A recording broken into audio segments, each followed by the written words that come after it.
Hello students, आज की video में हम सीखने वाले हैं अनटिल वर्सेस अनलेस। अनटिल और अनलेस दोनों ही बहुत ही कंफ्यूजिंग वर्ड्स हैं स्टूडेंट्स के लिए, जनरली बहुत कंफ्यूज रहते हैं स्टूडेंट्स। तो आज की वीडियो में हम सीखेंगे अनटिल और अनलेस का सही यूज़ क्या है। अनटिल और अनलेस दोनों का यूज़ हम किसके लिए करते हैं? कंडीशन बताने के लिए करते हैं। बट अनटिल कौन सी कंडीशन बताता है? टाइम से रिलेटेड, कि समय से रिलेटेड जो कंडीशन होती है उसके लिए हम किसका यूज़ करते हैं? अनटिल का। और जो बाकी जो कंडीशंस हैं उनके लिए हम क्या यूज़ करते हैं? अनलेस का यूज़ करते हैं। और अनटिल और अनलेस, अनटिल क्या है? सेंटेंस में प्रेपोजिशन का काम भी करता है और कंजक्शन का काम भी करता है, जबकि जो अनलेस है, अनलेस सेंटेंस में सिर्फ कंजक्शन का काम करता है। तो इससे पहले हम जानेंगे कि प्रेपोजिशन और कंजक्शन होती क्या है। प्रेपोजिशन क्या होती है? जो सेंटेंस में किसी वर्ड से पहले आकर उसका बाकी जो वर्ड्स होते हैं उनके साथ रिलेशन शो करती है। और कंजक्शन क्या होता है? जो दो क्लोज को जोड़ती है।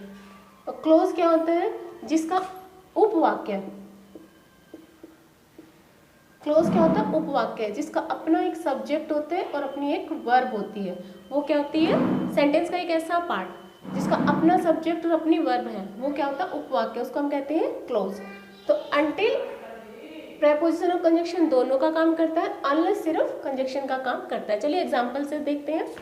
आई विल वेट, कि मैं वेट करूंगा, अनटिल मंडे, कि मंडे तक। अब यहाँ क्या है? हमने टाइम की बात की है कि मंडे तक इंतजार करूंगा।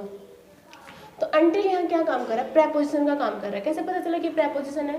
क्योंकि प्रेपोजिशन क्या करता है? सेंटेंस में किसी वर्ड से पहले आकर उसका बाकी जो वर्ड्स हैं उनसे रिलेशन शो करता है। और क्लोज कब होता है? जब उसका अपना एक सब्जेक्ट और अपनी एक वर्ब हो। यहाँ मंडे से पहले ऐसा कोई सब्जेक्ट या अलग कोई वर्ब नहीं है, तो इसलिए ये क्या है? यहाँ पर प्रेपोजिशन का काम कर रहा है। नेक्स्ट सेंटेंस देखिए, आई विल वेट, कि मैं वेट करूंगा, अनटिल ही कम्स।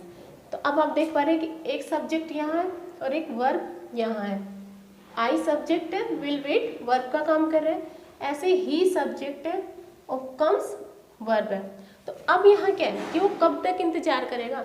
जब तक कि वो आता है तब तक वो उसका इंतजार करेगा।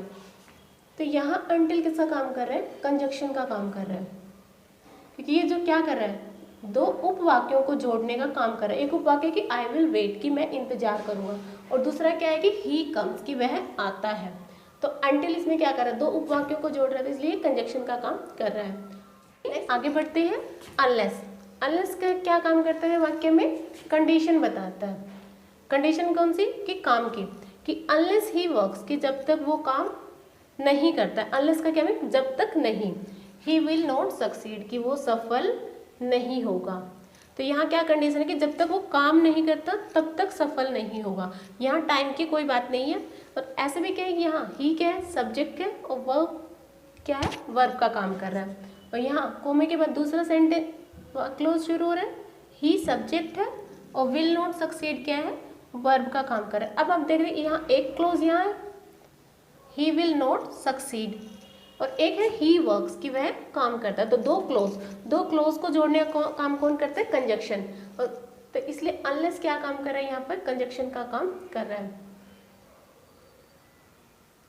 तो आई होप कि आपको आज अनटिल और अनलेस का जो यूज है वो सही समझ आ गया होगा, इनका जो डिफरेंस है वो क्लियर हो गया होगा।